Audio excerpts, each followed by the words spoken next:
Just a quick video about our secular music culture today. Now it seems in the secular music culture that, you know, white people are always writing songs about their hearts breaking and tragedy and stuff like that, whereas the black culture always tend to be more positive when they write songs, whether it be any genre. They always tend to be far more positive.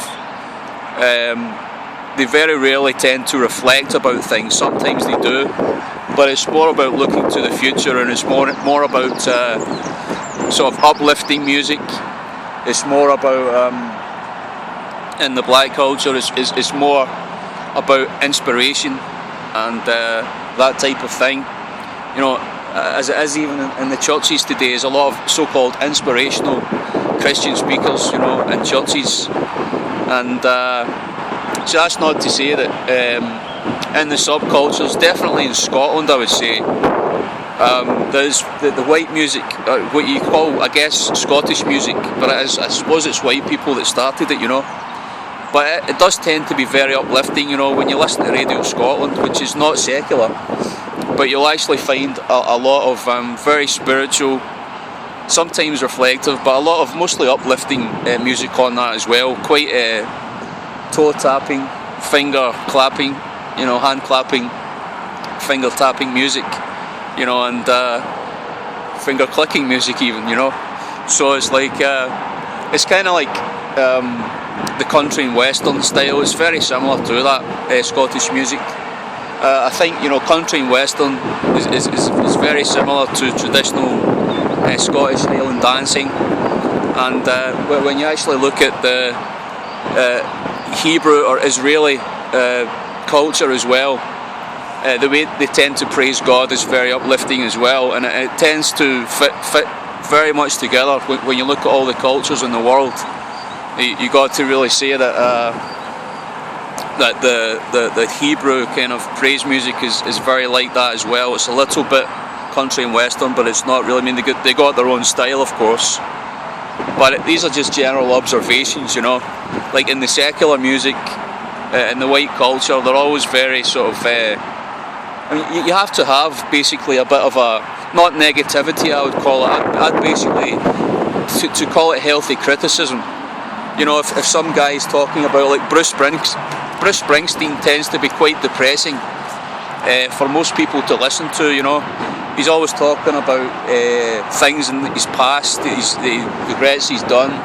He's always talking about, you know, areas that are just totally wild, and, you know, they hardly have any jobs in the areas, and it does tend to be very negative, I'll be honest, Bruce Springsteen.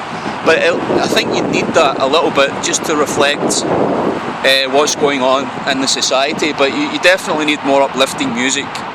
And definitely, you know, there's the so-called, you know, the black culture, even though I know when I say that, it's very, I know when I say white culture, you know, I'm not general, I mean, I'm generalising, but when I say the black culture, for instance, you know, the West African music is very, very different than East African music.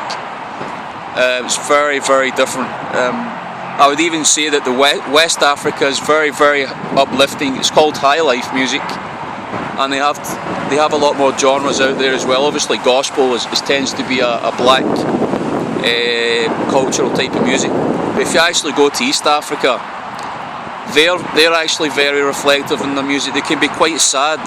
They can actually purvey a sadness that I've never actually experienced before. When I went to Ethiopia, some of their music actually touches your soul.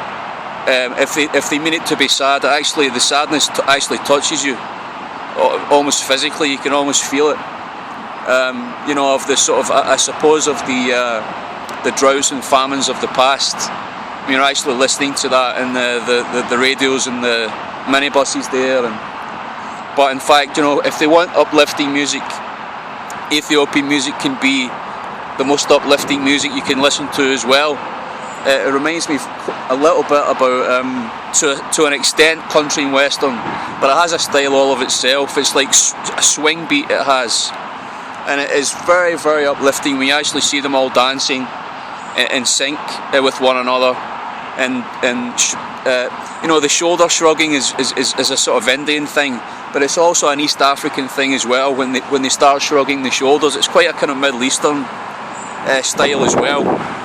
It comes into it all.